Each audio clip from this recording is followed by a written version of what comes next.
Maraknya kasus bullying atau tindak penindasan yang terjadi di lingkungan pendidikan yang dilakukan oleh sejumlah remaja putri di Malang, Jawa Timur yang diduga menjadi korban perundungan teman sekolahnya sejumlah pihak. Bullying merupakan ekspresi menyimpang pada anak dalam upaya pencarian jati diri, peran pendidikan di keluarga dan sekolah sangat diperlukan sebagai penyeimbang.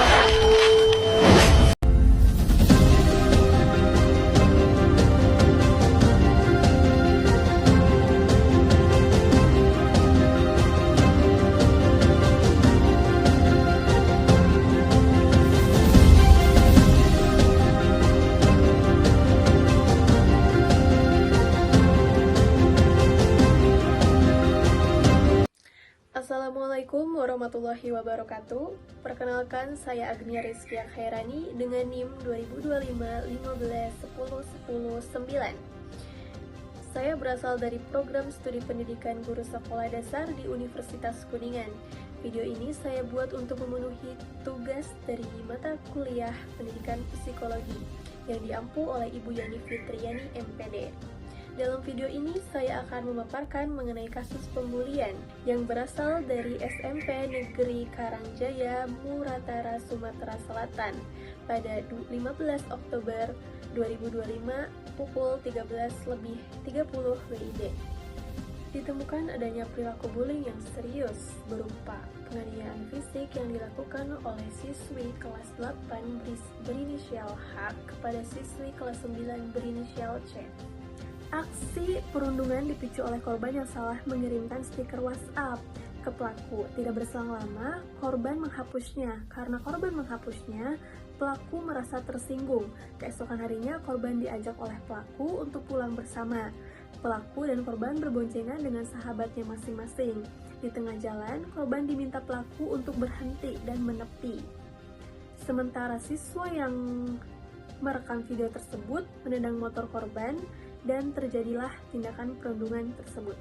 Video berdurasi 3 menit sampai dengan 48 detik itu viral. Tunjuk 5 sampai dengan 7 saksi merekam sambil menertawakan dan mengejek korban. Direkam oleh teman-teman sekelasnya tanpa ada upaya untuk melerai. Bullying tersebut meliputi penjambakan rambut, penonjokan, hingga penendangan, sehingga korban mengalami lebam-lebam dan nyeri pada dada, yang memicu laporan polisi dan pengeluaran siswa oleh Dinas Pendidikan. Penyebab perilaku bullying diantaranya dapat diliputi dari kurangnya pengawasan sekolah, lemahnya pendidikan dan moral pada siswa, serta kurangnya pemahaman dan kemampuan sosial emosional di antara siswa. Lingkungan sekolah yang kurang mendukung toleransi serta empati dapat menjadi pemicu utamanya. Selanjutnya, pembahasan mengenai teori psikologi pendidikan yang relevan dalam analisis dan solusi. Yang pertama, teori pembelajaran sosial Albert Bandura. Teori ini menjelaskan bullying sebagai hasil pengamatan dan intimidasi perilaku agresif tanpa penguatan langsung. Bandura menguraikan 4 tahapan. Yang pertama, perhatian. Siswa fokus pada model agresif yang menarik. Yang kedua, retensi. Menyimpan perilaku dalam memori. Yang ketiga, reproduksi. Meniru tindakan tersebut. Yang keempat, motivasi. Termotivasi oleh imbalan sosial.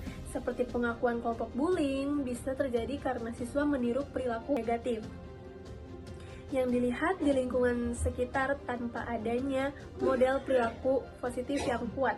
Yang keempat, motivasi. Termotivasi oleh imbalan sosial seperti pengakuan kelompok bullying bisa terjadi karena siswa meniru perilaku negatif yang dilihat di lingkungan sekitar tanpa adanya model perilaku positif yang kuat. Oleh karena itu, penting untuk menghadirkan model perilaku yang baik dari guru maupun siswa sebagai role model. Yang kedua, teori perkembangan moral, Lawrence Kohlberg. Kohlberg membagi perkembangan moral menjadi 3 level dengan 6 tahapan. Level prekonvensional, tahap 1 hukuman hindaran, tahap 2 imbalan pribadi, level konvensional, tahap 3 persetujuan sosial, tahap 4 hukum dan ketertiban. Level pasca konvensional, tahap 5, kontrak sosial, tahap 6, prinsip universal. Nah, pelaku bullying sering stuck di tahap awal, mengabaikan hak korban demi keuntungan pribadi.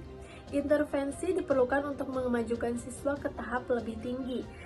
Melalui diskusi etika, bullying menunjukkan ketidakmatangan moral dan kurangnya kesadaran akan konsekuensi sosial. Pendidikan moral yang konsisten dan kontekstual diperlukan agar siswa bisa berkembang ke tahap moral yang lebih tinggi. Yang ketiga, teori psikososial dari Erik Erikson. Erikson mengidentifikasi 8 tahapan krisis seumur hidup. Relevan untuk remaja adalah tahap kelima, identitas versus kebingungan peran. Usia 12 tahun hingga 18 tahun, di mana kegagalan resolusi mendorong agresi untuk afirmasi diri. Pada usia remaja, siswa menghadapi krisis identitas dan peran sosial.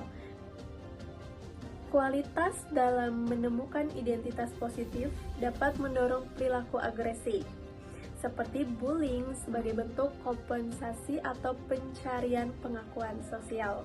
Yang terakhir, pembahasan mengenai strategi intervensi berbasis sekolah.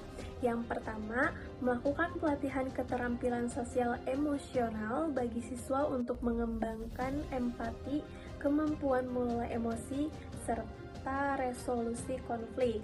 Yang kedua, menanamkan pendidikan berkarakter dan moral yang berkelanjutan sesuai tahapan perkembangan siswa.